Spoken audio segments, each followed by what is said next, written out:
नमस्कार। पुनरुत्थान विद्यापीठ में आप सबका स्वागत है। मैं इंदुमती काटदरे। आइए गुरुकुल शुरू करें। गुरुकुल के आचार्य को नखशिख सज्जन होना चाहिए। गुरुकुल के आचार्य को गौरवपूर्ण होना चाहिए। दीनता उसमें कभी भी नहीं होनी चाहिए, परंतु गौरव का अर्थ अहंकारी होना नहीं है, वह विनम्र भी होना चाहिए।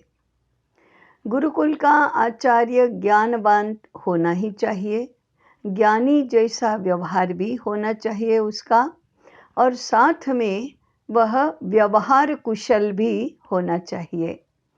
कहीं पर किसी विद्वान ने विद्वत्ता के लक्षण के बारे में बताया है कि एक विद्वान, एक पंडित शास्त्रार्थ में विद्वानों की सभा में जीते, साथ ही जंगल में जाए, लकड़ी काटे, उस काटी हुई लकड़ी की व्यवस्थित गठरी बांधे, उसे उठाकर ले आए, बाजार में जाकर वह बेचे और आवश्यक मूल्य प्राप्त कर अपना निर्वाह भी चला सके।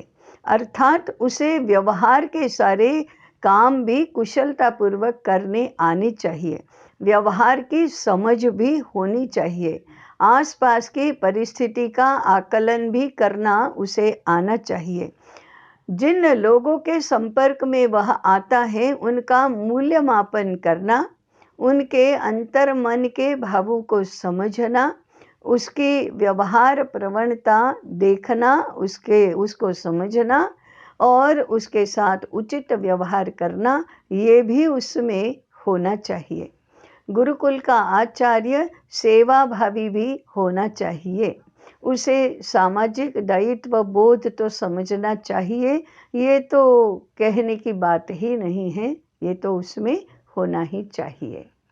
ज्ञान के साथ साथ उसका जो व्यवहार है उसमें सादगी के साथ साथ सुंदरता भी परिलक्षित होनी चाहिए, व्यवस्थितता भी होनी चाहिए।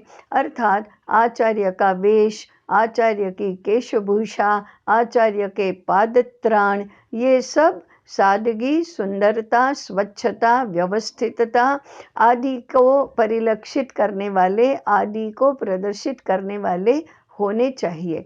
आचार्य का बोलना, आचार्य की चाल, आचार्य का हंसना, आचार्य का वार्तालाप, यह भी सारा अतिशय सुंदर, शुद्ध ऐसा होना चाहिए।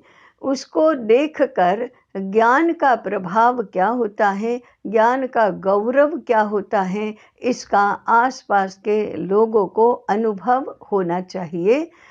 आचार्य मूर्तिमंत ज्ञान की प्रतिमा है और इसलिए उसके हर बात में ज्ञान झलकता है।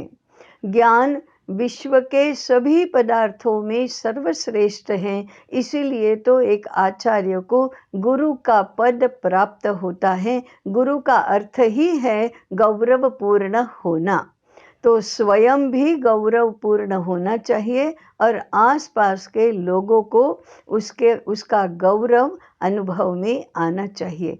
ऐसे गुणों का विकास कैसे होता है, यह गुरुकुल में पढ़ाने वाले आचार्य को इन होने वाले आचार्यों को सिखाना चाहिए। अर्थात उनके आचार्य से ही ये सारे गुण उनमें संक्रमित होने चाहिए।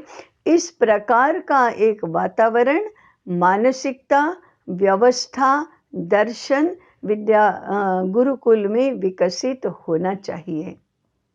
अभी यहीं पर रुकते हैं, अन्य आयामों की चर्चा अगले अध्याय में करेंगे।